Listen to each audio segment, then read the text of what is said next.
নমস্কাৰ বন্ধুসকল and welcome to Assam affairs.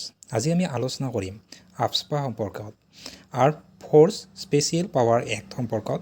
আহক তেনেহ'লে ভিডিঅ'টো আৰম্ভ কৰি দিওঁ। AFSPA arm force special power act, এইটো আমাৰ নিউজত কিয় আহিলে?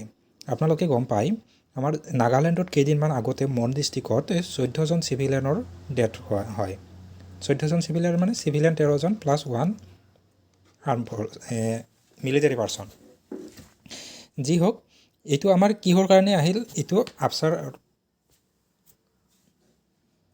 নাগালেণ্ডৰ chief minister Neiphiu Rao demand কৰিলে পুনৰবাৰ যাতে আমাৰ এইটো ৰিপিল কৰা যায়, arm force special power act. এইটো আমাৰ বহুত পুৰণা, আচলতে ব্ৰিটিছৰ দিনৰে এখন এক্ট আছিলে। আহক সেই সম্পৰ্কে আমি আলোচনা কৰোঁ। In simple terms, AFSPA gives the armed forces the power to maintain public order in disturbed area.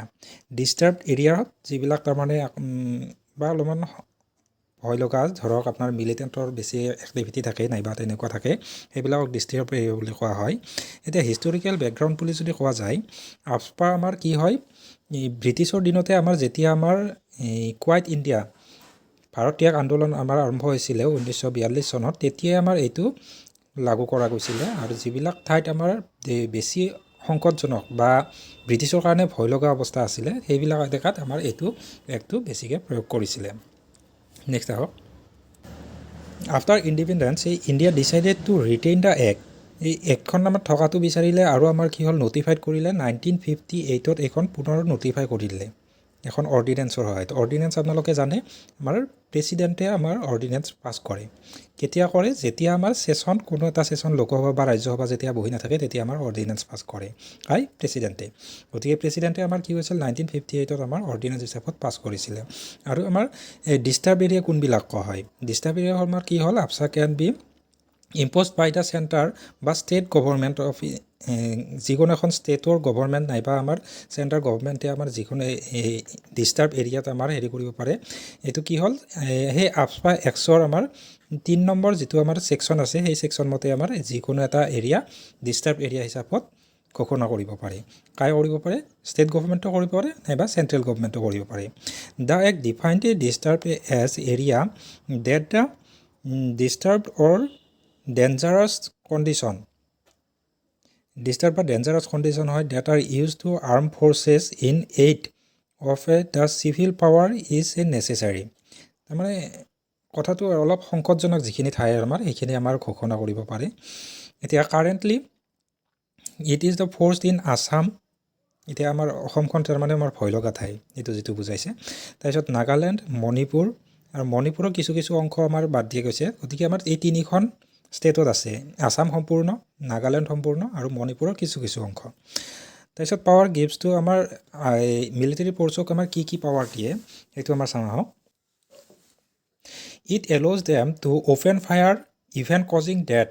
তাৰমানে কি হ'ল, আমাৰ এই মিলিটাৰী পাৰ্চনে কি হ'ল, অ'পেন ফায়াৰ কৰিব পাৰিব আৰু মৃত্যু হ'লেও আমাৰ মৃত্যুলৈকেও আমাৰ কৰিব পাৰিব।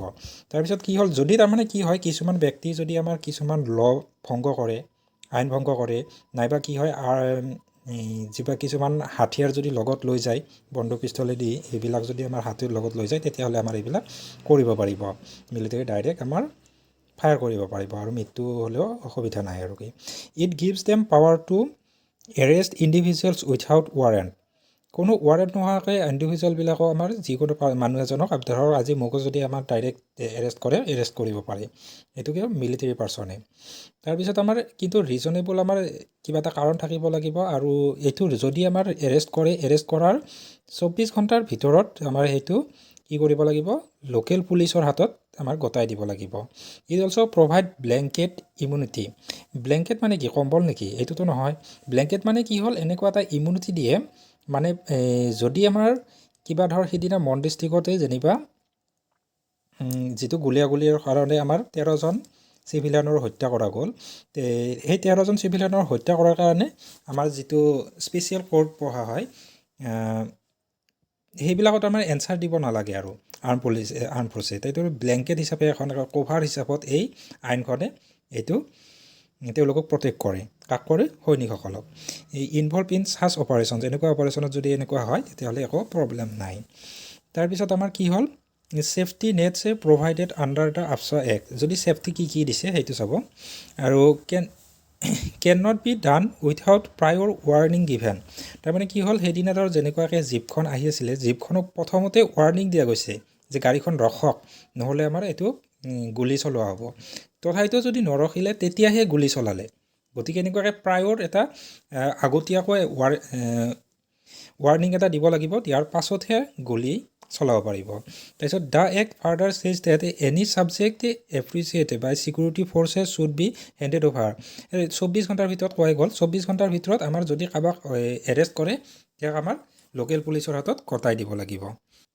মোৰঅভাৰ it also' says that armed forces must act in corporations with the district administration আৰু যিকোনো এটা এৰিয়াত যদি আমাৰ অপাৰেশ্যন চলায় তাৰ আগত আমাৰ ডিষ্ট্ৰিক্ট অথৰিটিৰ লগত কনচাৰ্ণ কৰিহে তাত আমাৰ অপাৰেশ্যন চলাব লাগে গতিকে আমাৰ এইখিনি আমাৰ ছেফটিৰ কাৰণেও দিছে যি হওক ইমান পুৰণি এখন আইন আৰু দেশৰ বাকী অংশত নাই আমাৰ নৰ্থ ইষ্টৰ খালি 3খন ৰাজ্যত আছে গতিকে এইটো অলপমান কেনেকুৱা আপোনাৰ নিজে ভাবিব আৰু কমেণ্টত লিখিব এইখন আচলতে আফছা থাকিব লাগে নে নাথাকিব লাগে গতিকে তাৰ কমেণ্টত নিশ্চয় দিব ভিডিঅ'টো এইখিনিয়ে ধন্যবাদ থাকিল শেষলৈ চোৱাৰ বাবে